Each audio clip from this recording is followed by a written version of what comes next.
Saraira va a hablar sobre Amalia. Y vamos a escuchar una lectura del texto, pero también una teoría sobre la fundación o el nacimiento de una literatura nacional.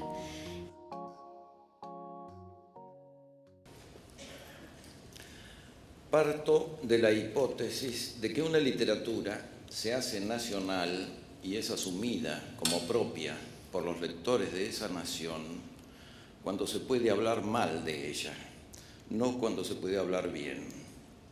Esto último cualquiera puede hacerlo, con o sin sentimiento de pertenencia. Es como en los matrimonios o entre hermanos o amigos, cuando uno puede hablar mal del otro, pero no permite que lo hagan terceros. Que uno pueda hacerlo es un derecho que confirma la propiedad, la intimidad, el cariño y hasta el orgullo. Solo podemos empezar a hablar bien de un libro argentino con el Martín Fierro, entre otras cosas o principalmente porque no necesitamos hablar mal de él para apropiárnoslo. Con Amalia, en cambio, la apropiación solo puede darse a expensas del cariñoso escarnio de exclusividad. Malo, bueno, en literatura es una cuestión de gusto, y el gusto es una cuestión de época. Amalia es el romanticismo, con el debido desfase americano de usos horarios, pues es 1850. En una perspectiva general del gusto, a Amalia se la puede disculpar en nombre de la época. Mármol, como poeta, como escritor, es menos perdonable. Pero en la novela, en el género novela, es mucho lo que se puede perdonar en nombre del entretenimiento, de las emociones deliciosas del suspenso y la identificación con los personajes. También, y quizás sobre todo, en nombre de la información sociohistórica que transporta.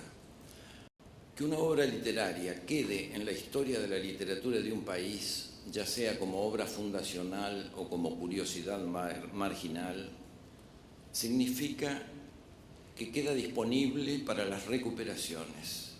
El gusto literario es un efecto de la recuperación y no al revés. No es que un gusto se forme primero y después se busque en el pasado la obra que se adapte a él, sino que es esa obra la que inspira una nueva inflexión del gusto. Postular la preexistencia del gusto equivale a suponer que hay un gusto eterno, clásico, que sirve como referencia permanente.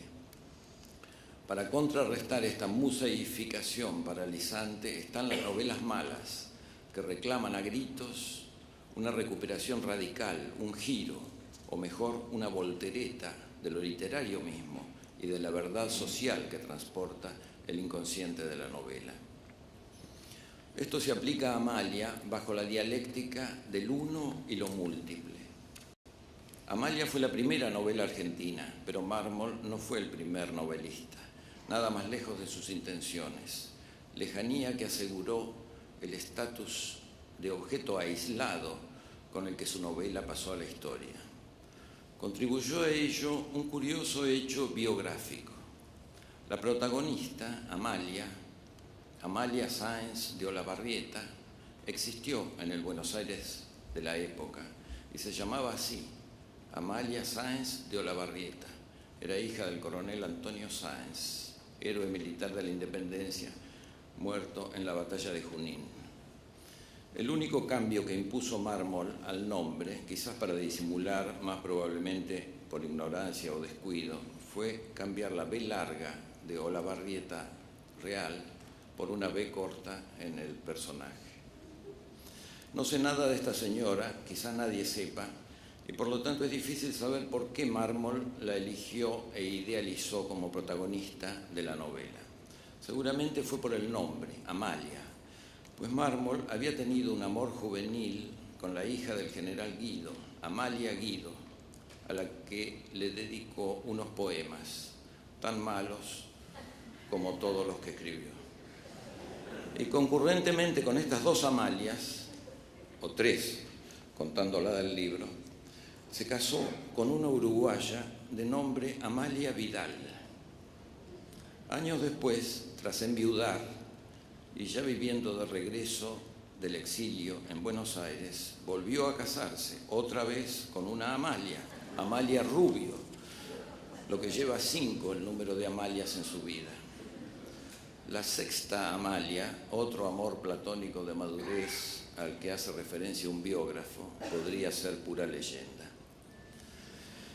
No es fácil aceptar la opinión de este mismo biógrafo, según la cual Mármol estaba obsesionado con el nombre a causa de una primerísima Amalia, anterior a todas las demás, una Amalia, que habría marcado toda su vida erótica, y en consecuencia habría que pensar que elegía a sus novias, esposas, amantes y personajes solo por el nombre.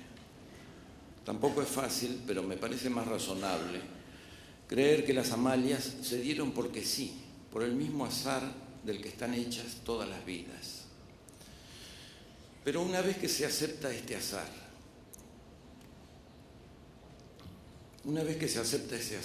¿por qué limitarse a 5 o 6 o 7 Amalias? Pudieron ser muchas más, 30, 40. De hecho, nada impide que hayan sido muchísimas más. Quizás fueron tantas que solo la especulación numérica nos dé una idea. En el campo amplio y abierto de los posibles, a un hombre pueden sucederle muchas mujeres con el mismo nombre. Mármol vivió 54 años. Si en ese lapso conoció a una Amalia por año, hubo 54. Si hubo una por mes, fueron 648.